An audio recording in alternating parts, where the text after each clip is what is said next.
सर्व जाती धर्मांच्या मुलींना यापुढे उच्च शिक्षण मोफत देणार देवेंद्र फडणवीस।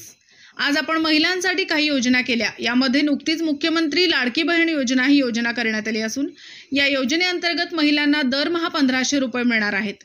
त्याचबरोबर एसटी आणि एससी या कॅटेगरीमधील मुलींना मोफत शिक्षणासाठी उत्पन्नाची कुठलीही अट ठेवण्यात आलेली नाही। तसेच ओबीसी, एसबीसी किंवा खुल्या वर्गातील या कॅटेगरीमधील मुलींच्या पालकांचे उत्पन्न जर 8 लाखापेक्षा कमी उत्पन्न असेल तर त्या सगळ्या मुलींना मोफत शिक्षण देण्यासाठी कोणत्याही मुलींची जात पाहणार नाही, धर्म पाहणार नाही, भाषा पाहणार नाही, त्या सगळ्या मुलींना आपण मोफत शिक्षण, उच्च शिक्षण देण्याचा निर्णय घेतलेला आहे।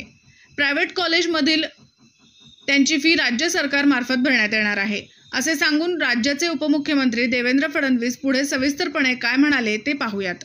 आज आपण पाहू शकतो महिलांकरता ज्या काही योजना आपण केल्या, दादांनी सांगितलं, आता आमच्या मुलींना उच्च शिक्षण जे आहे हे सगळ्या वर्गातल्या मुलींना आपण मोफत केलंय।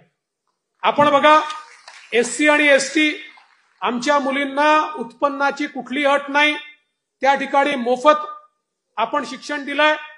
आणि ओबीसी, एसबीसी किंवा ओपन या कुठल्याही कॅटेगरीमध्ये त्या ठिकाणी जर 8 लाखाच्या कमी उत्पन्न असेल तर त्या सगळ्या मुलींना जात पाहणार नाही, धर्म पाहणार नाही, भाषा पाहणार नाही, त्या सगळ्या मुलींना आपण मोफत शिक्षण, उच्च शिक्षण देण्याचा निर्णय घेतलाय। प्रायव्हेट कॉलेज मधली त्यांची फी ही राज्य सरकार या ठिकाणी भरताय।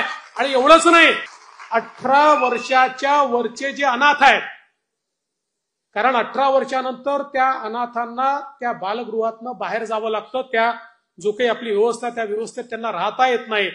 18 वर्षावरचे अनाथ, मुलगा असो की मुलगी असो, त्यांचं सगळं उच्च शिक्षण फ्री करण्याचा निर्णय आपल्या मुख्यमंत्र्यांच्या नेतृत्वामध्ये आपल्या सरकारने या ठिकाणी घेतलेला आहे।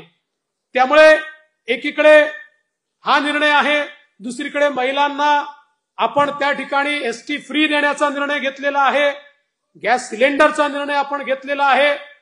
आमच्या खऱ्या अर्थानं मातृशक्तीचा सन्मान करण्याकरता आता आपल्या नावामध्ये वडिलांच्या नावासोबत आईचंही नाव लागणार आहे, हाही निर्णय आपल्या सरकारने या ठिकाणी घेतलेला आहे।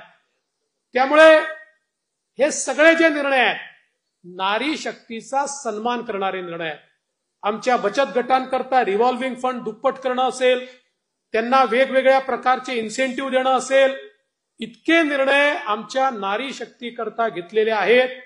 त्यामुळे आपल्या महायुतीच्या सगळ्या महिला पदाधिकाऱ्यांना माझी विनंती आहे की हे निर्णय म्हणजे पुरुषांनी पोचवायचे नाही असं नाही, तुम्ही पोचवायचेच आहे, पण महिलांची एंट्री किचन पर्यंत असते, त्यामुळे किचन मध्ये जाऊन सिलेंडर सहित सगळे निर्णय हे आता आपल्याला आमच्या माता भगिनींपर्यंत या ठिकाणी पोचवायचे। लेक लाडकी सारखी योजना देखील आणली की ज्या योजनेच्या अंतर्गत आमच्या घरी कन्या रत्न त्या ठिकाणी ज्यावेळेस जन्म घेतं तर कन्या रत्नाने जन्म घेतला म्हणजे आपल्या घरात लक्ष्मी आली असं समजून तिचं स्वागत झालं पाहिजे, म्हणून या कन्या रत्नाला त्या ठिकाणी जन्माला आल्यानंतर 5000 रुपये, त्यानंतर पहिल्या वर्गात गेली तर 5000 रुपये, 7व्या वर्गात गेली तर 7000 रुपये, 11व्या वर्गात गेली तर 7000 रुपये, असं करत ती 18 वर्षाची होईल तेव्हा 1 लाख रुपये या मुलीला त्या ठिकाणी मिळतील।